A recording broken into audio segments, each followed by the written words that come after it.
यह कहानी नारी यौन शोषण से जुड़ी है, जिसके अनुसार एक पिता ने अपनी बेटी को कई पुरुषों से संबंध बनाने को विवश कर दिया। महाभारत में वर्णित कथा के अनुसार पौराणिक काल में महर्षि विश्वामित्र का गालो नाम का एक शिष्य हुआ करता था, जो बहुत निर्धन था। महर्षि विश्वामित्र के आश्रम में जब उसकी शिक्षा पूरी हुई तो महर्षि ने गरीबी के कारण उससे दक्षिणा लेने से मना कर दिया। यह बात गालव को अच्छी नहीं लगी। वह अपने गुरु महर्षि विश्वामित्र से मिलने की जिद करने लगा। गालव के बार बार गुरु दक्षिणा के लिए कहने पर महर्षि विश्वामित्र को क्रोध आ गया और क्रोध में उन्होंने गालव से गुरु दक्षिणा में 800 श्यामकण घोड़े मांगे, जो बहुत ही दुर्लभ थे। गुरु की यह बात सुनकर गालव प्रसन्न हो गया और महर्षि विश्वामित्र से आज्ञा लेकर आश्रम से श्यामकण घोड़े की खोज में निकल पड़ा। महर्षि के आश्रम से निकलने के बाद गालव सबसे पहले सहायता हेतु अपने मित्र पक्षी गरुण के पास गया और गरुण से बोला, मेरे गुरु ने गुरु दक्षिणा में मुझसे 800 श्यामकण घोड़े मांगे हैं। कृपया तुम बताओ कि यह घोड़े कहाँ मिलेंगे।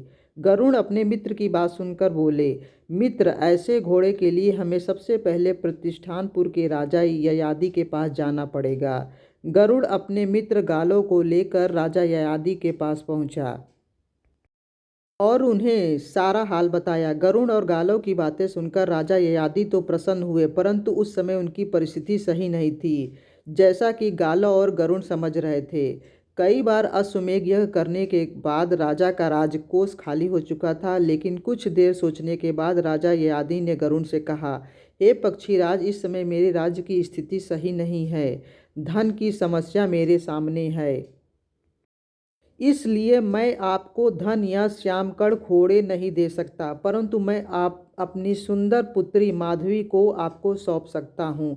अगर आप दोनों को मेरी पुत्री स्वीकार हो तो बताइए। राजा ययाति की बात सुनकर गालो और गरुण ने अपना सिर हिला दिया, जिसके बाद राजा ने अपनी पुत्री को गालव को सौंपते हुए बोले, हे ऋषि कुमार, मेरी यह पुत्री दिव्य गुणों से संपन्न है।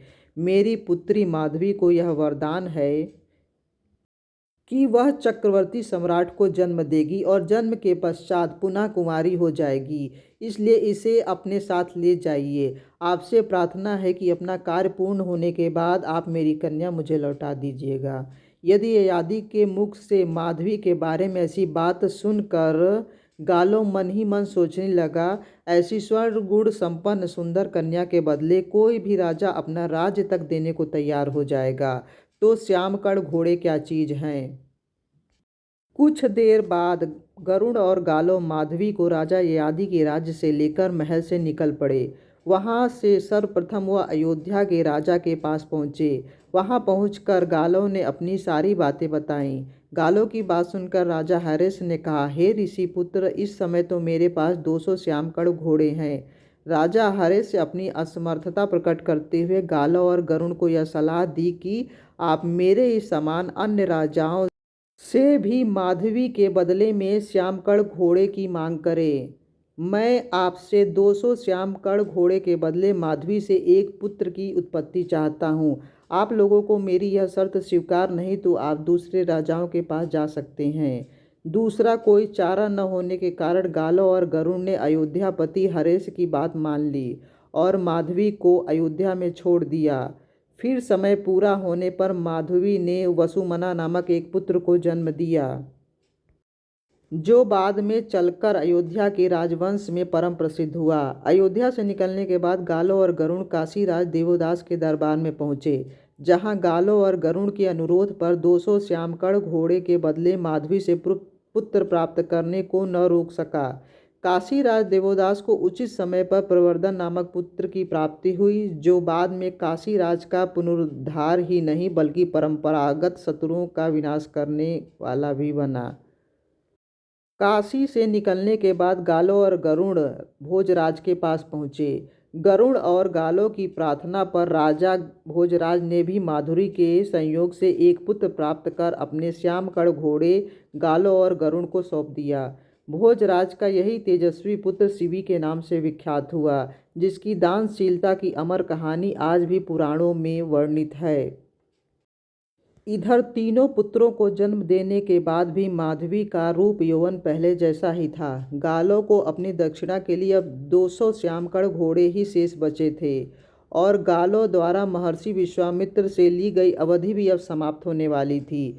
गालों और गरुड़ को यह ज्ञात हो चुका था कि इस धरती पर इन 600 श्यामकण घोड़ों के अलावा और ऐसे घोड़े नहीं हैं।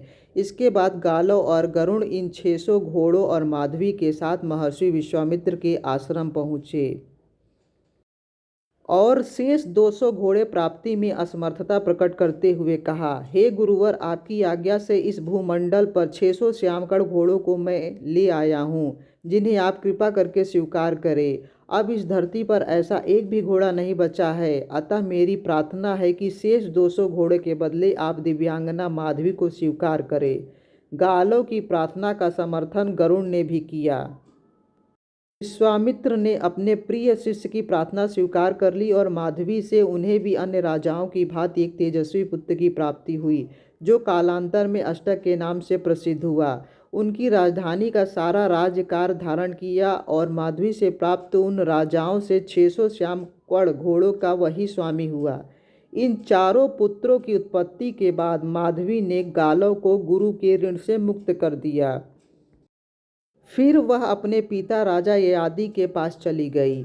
उसके रूप और यौवन में कोई कमी नहीं आई थी, तो पिता ने उसका स्वयंवर करने का विचार किया, किंतु माधवी ने किसी भी पुरुष के साथ विवाह करने से मना कर दिया और वैराग्य का रूप धारण कर तपोवन में चली गई।